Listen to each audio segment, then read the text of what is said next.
नमस्कार। सर्वे भवन्तु सुखिनः, सर्वे सन्तु निरामयाः, सर्वे भद्राणि पश्यन्ति मा कश्चित् दुःखभाग् भवेत्। आप सभी को दशहरे की बधाई, शुभकामनाएं। आज दशहरे की अंतिम दिन है। आज माँ विदा हो रही है और इस आशा के साथ हम उन्हें विदा कर रहे हैं कि समाज में, देश में सुख समृद्धि आए और हम सबों पे उनकी कृपा बनी रहे और हम सब हमेशा उन्हें अपने दिल और दिमाग में रखें। जय माता भवानी। हम लोग वैश्य समाज को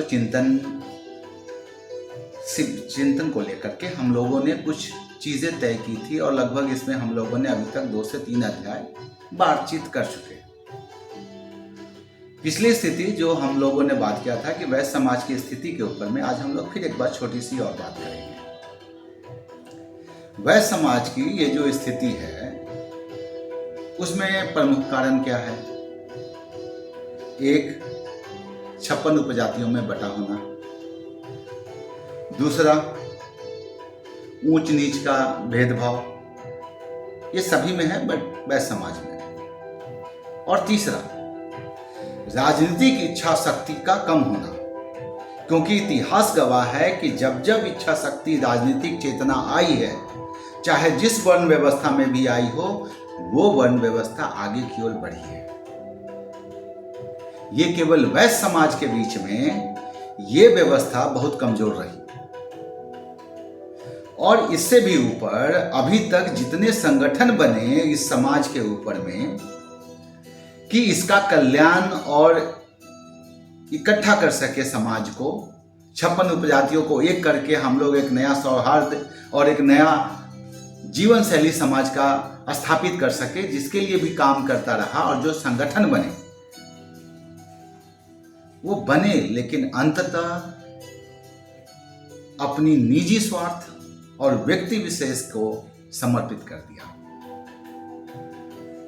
उसमें से कुछ संगठन अखिल भारतीय वैश्य महासभा, अंतर्राष्ट्रीय वैश्य महासम्मेलन, संपूर्ण वैश्य, वैश्य चेतना समिति और न जाने कितने, वैश्य क्रांति वगैरह काफी सारे संगठनों ने अपनी भूमिका निभाई। सब लोगों ने समाज कल्याण को लेकर के ही ये संगठन बनाए। अंततः ये सभी राजनीतिक धारा की ओर मुड़ गए।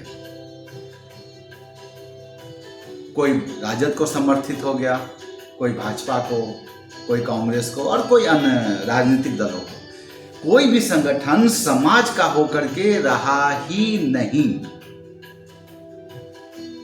यही एक विडंबना रही कि समाज आज एकाग्र होकर के, इकट्ठा होकर के अपने लोगों के साथ खड़ा नहीं हो पा रहा, क्योंकि ये समाज शालीन और सभ्य है। इसमें वो भावना नहीं है कि हम लोग किसी को मारें, लूटें, रंगदारी करें, ये भावना नहीं है। हम लोग समाज निर्माण के सबसे सर्वोत्तम व्यक्तित्व में आते हैं, जो लोग अपनी पूरी की पूरी जीवन शैली अपने समाज को देते हैं, अपने राज्य को और अपने देश पे निछावर करते हैं। अब चूंकि संगठनों ने अपना दायित्व खुद से नहीं निभाया, जबकि समाज के सभी वर्गों ने, वैश्य समाज के 56 उपजातियों ने पूरा समर्थन दिया हर संगठन को, तन से, मन से, धन से। लेकिन हुआ क्या? चूंकि समाज के सभी वर्गों ने, जैसा कि आप जानते हैं, हम लोगों ने सब तरह से समर्थन दिया, इसके बावजूद सामाजिक संगठन का नेतृत्व हमेशा कमजोर रहा। शुरुआत तो हुई समाज कल्याण को लेकर के, लेकिन अंत बहुत जल्दी निजी स्वार्थ और व्यक्ति विशेष पर समर्पित हो गई। ये हमारी समाज की स्थिति रही। अब क्या है सामाजिक स्थिति बदल सकती है। इसमें हम सबों का योगदान चाहिए। आपसी भाईचारा से लेकर के राजनीतिक पकड़ तक हम लोगों को सही रखनी होगी। हम सभी को एक साथ आकर के राजनीतिक शक्ति और सामाजिक शक्ति को इकट्ठा करना होगा, क्योंकि आप सबों के पास यही एक समाज है जो सभी के लिए कार्य करता है। चाहे वो हमारे सामाजिक जनक महात्मा गांधी रहे हों, वर्तमान में हमारे गृह मंत्री प्रधानमंत्री रहे हों, इन सबों में ये भावना है कि वो निजी स्वार्थ से ऊपर देश हित पे काम करते हैं और समाज हित पे काम करते हैं।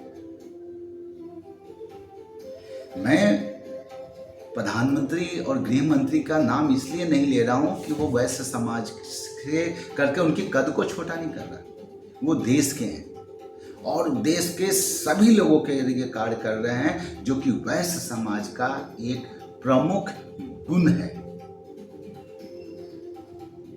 यही गुण हमें सबों को बताना है कि वैश्य समाज सबके हित के लिए काम करेगा। आप वैश्य समाज के नेतृत्व में देश और समाज की तरक्की की परिकल्पना कर सकते हैं। यह है हमारा वैश्य समाज। तो आइए हम सब मिलकर वैश्य समाज को देश के कल्याण में लगाएं। और देश कल्याण चूंकि राजनीतिक भागीदारी से ही सुनिश्चित होती है,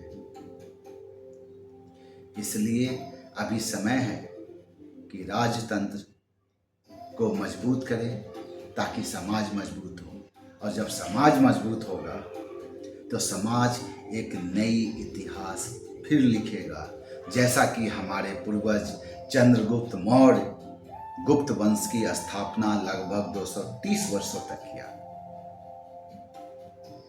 आइए हम सब मिलकर इस परिकल्पना में फिर एक जान डालते हैं, समाज का कल्याण और देश का विकास करते हैं। इसी भावनाओं के साथ नमस्कार। जय वैश्य समाज।